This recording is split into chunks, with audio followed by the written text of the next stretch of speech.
Okay, class, good morning. Good morning, good morning. Today we are doing 11-3, probability of multiple events on page 688. Probability of multiple events. Okay, this comes down to just, a couple of formulas. And again, I'm not about memorizing formulas. If you're going to become a mathematician, it's going to become part of your language anyway, and you'll just learn it. And if you're not going to be a mathematician or something that deals with it, you don't need to memorize it, okay? So, independent events and dependent events. Okay, we have two different options. Independent events or dependent events. Let's talk about an independent event, okay? An independent event. Whether I go to the store today does not depend whatsoever on the weather that will be in Paris, right? I'm in Kiev. The weather in Paris has no connection with me going to the grocery store here in Kiev, right? Those two things, the weather in Paris and me going to the store in Kiev, are independent events, okay? So, let's talk about something in contrast that's dependent, a dependent event. Well, if it rains today, I will probably wear a raincoat or use an umbrella, right? I will wear a raincoat or use an umbrella depending on whether it rains or not, right? Depending. Let's look at another example. Here is a deck of cards, right? Just a normal deck, no tricks, no tricks. You can see it. I know you guys think I'm a trickster and I'll trick you with these cards. But it's a normal deck, right? There's 4 2s, 4 3s, 4 4s, 4 5s, 4 6s, 4 7s, 4 8s, 4 9s, 4 10s, 4 jacks, 4 queens, 4 kings, and 4 aces, right? A club, a diamond, a heart, and a spade, right? Those are the 4 suits, and there's like a 7 of clubs, 7 of hearts, 7 of diamonds, 7 of spades, 8 of clubs, 8 of hearts, and so forth, right? There's 52 cards in here in a deck, 52 cards. Is the probability of me pulling a 3 out on a full deck of cards dependent or independent? Well, that would be independent because there's nothing else that's weighing on whether I get a 3 or not, okay? So there are 4 3s and there are 52 cards. So that would be I have a 4 out of 52 chance, right? 4 out of 52. I'm going to write that down.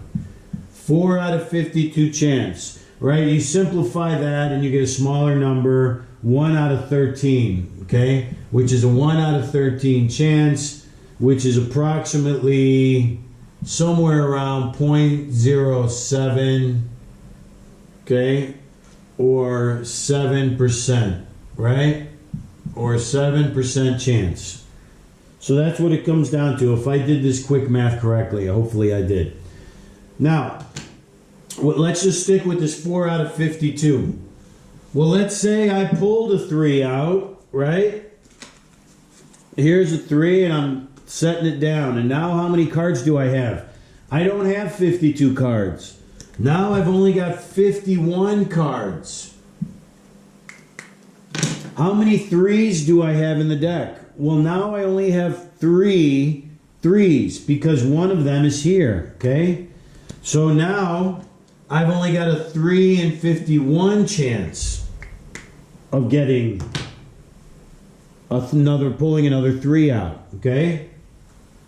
So, did this first event, pulling a 3 out of a deck of cards, was that dependent or independent? That was independent because pulling a 3 did not depend on any other factors.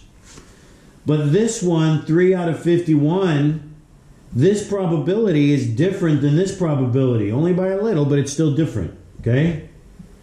So, did pulling a 3 out of a deck of cards change its probable outcome based on the first event? When I took this 3 out and set it down, it did. It changed. If it alters my probability, okay? If it alters my probability, then it definitely makes a then it definitely depends. Okay. Now, what if I pulled what's independent event? I pulled a 3 out of a normal deck of cards, right? 4 out of 52.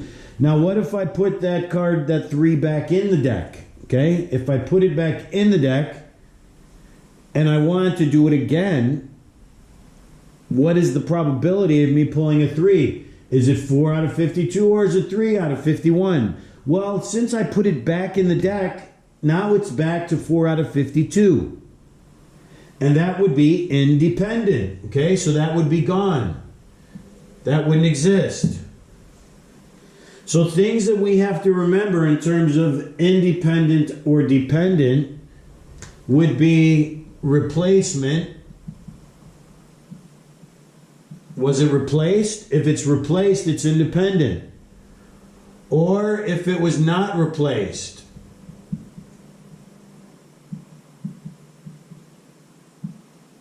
Okay? If it was not replaced back into the deck, right? That's an example. So, you got that. You can stop the video and rewrite that whenever you want. Independent and dependent. If I have a die, 1, 2, 3, 4, 5, 6, and I roll the die and I want to roll a 6, okay? That would be independent because nothing else is altering that probability. Right? Let's say I wanted to roll it again. Let's say I got a 6, okay? I got it. I got a 6, whatever that probability is. And then I roll the dice again and I want a 6. Would the second roll be dependent on the first roll? Or would it not be dependent? It wouldn't. There's still a 6 on the die, right? There's still a 6 there. I can't take the 6 off the die.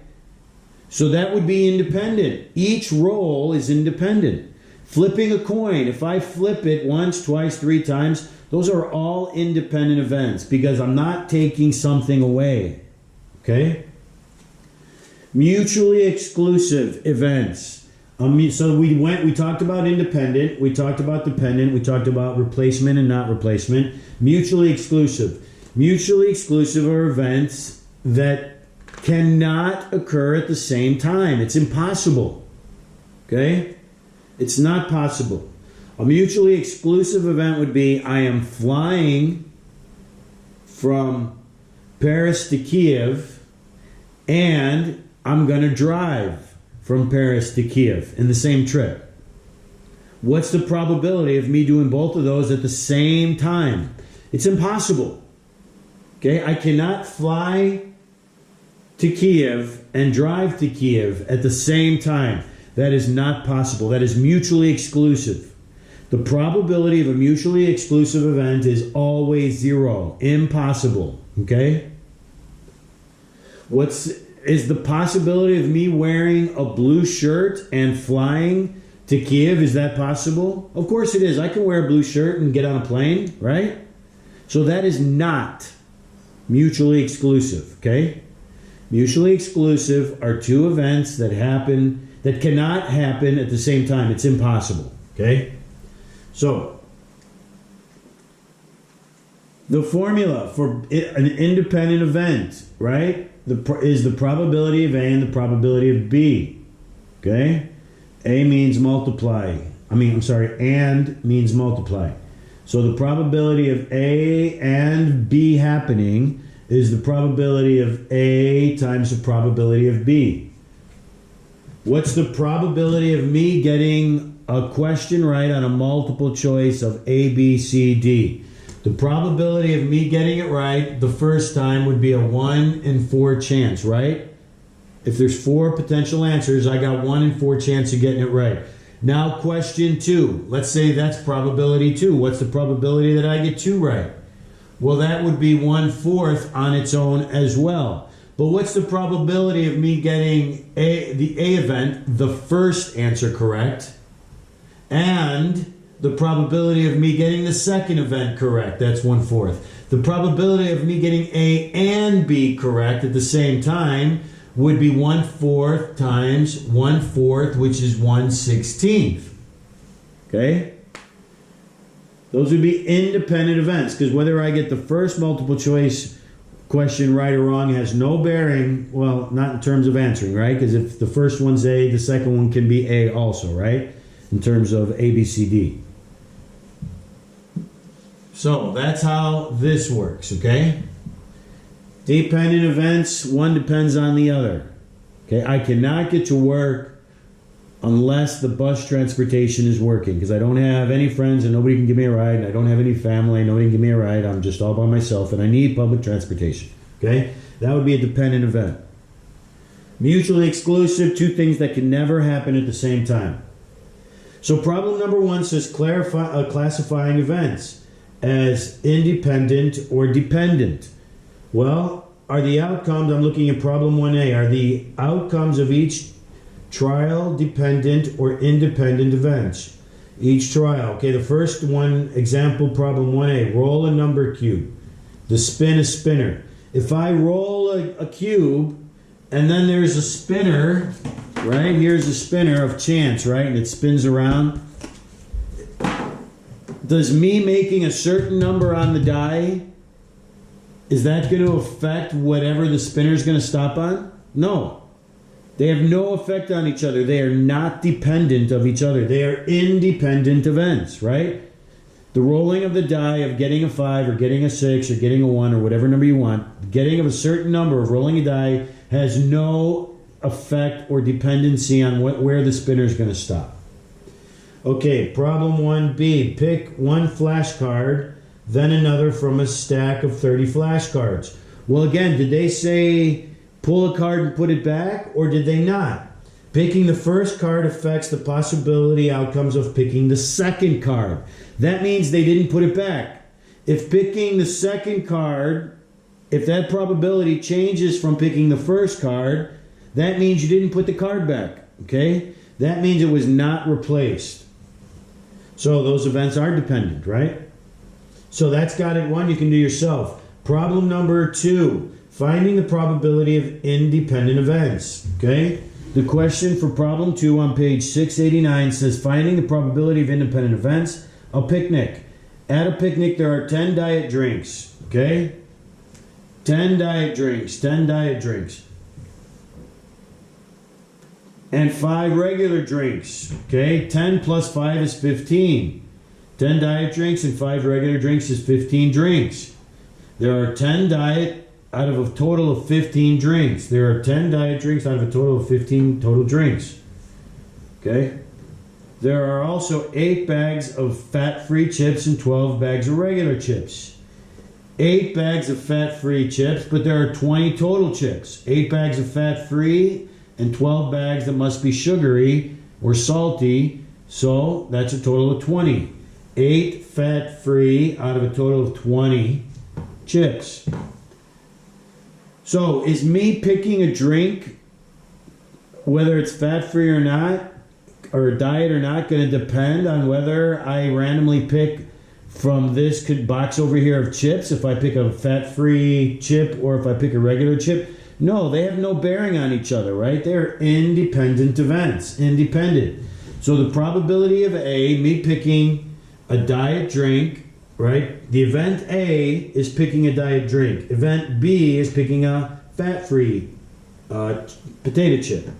Event A, picking a diet drink, has a probability of 10 out of 15 because there are 10 diet drinks and a total of 15 drinks, so 10 out of 15.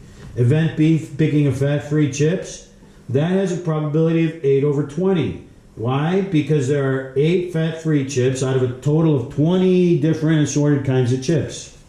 So 8 out of 20. So they're independent events. So the probability of A and B, the probability of getting a, if you grab a drink and a bag of chips without looking, what is the probability that you get a diet and fat-free? The probability of diet and fat-free, which means probability of a diet times the probability of the fat-free chips. Okay? 10 times 8 is 80. 15 times 20 is 300. We simplify. Anything that's over itself is 1. That's a 0, 0.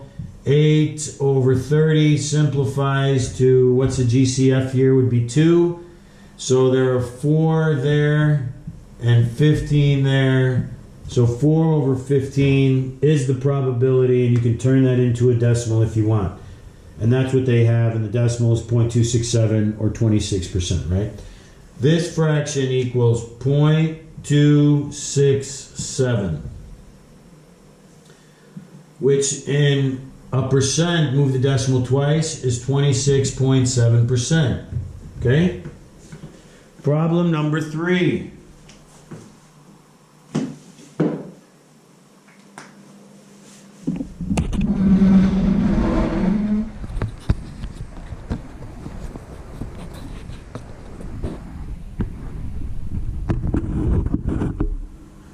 Okay. Make sure I got everything in here.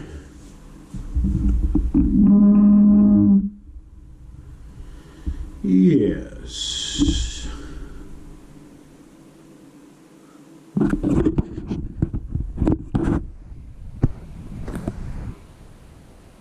Okay, good. All right. So, problem number 3, mutually exclusive, okay? That means two things that cannot happen. I cannot fly from Paris to Kiev and drive from Paris to Kiev at the exact same time, right? That's mutually exclusive. So the probability of A and B, whatever these two events are, event A and event B, whatever they are, the probability of them happening at the same time is impossible. If it's impossible, they must be mutually exclusive, meaning there's no chance that could ever happen, okay?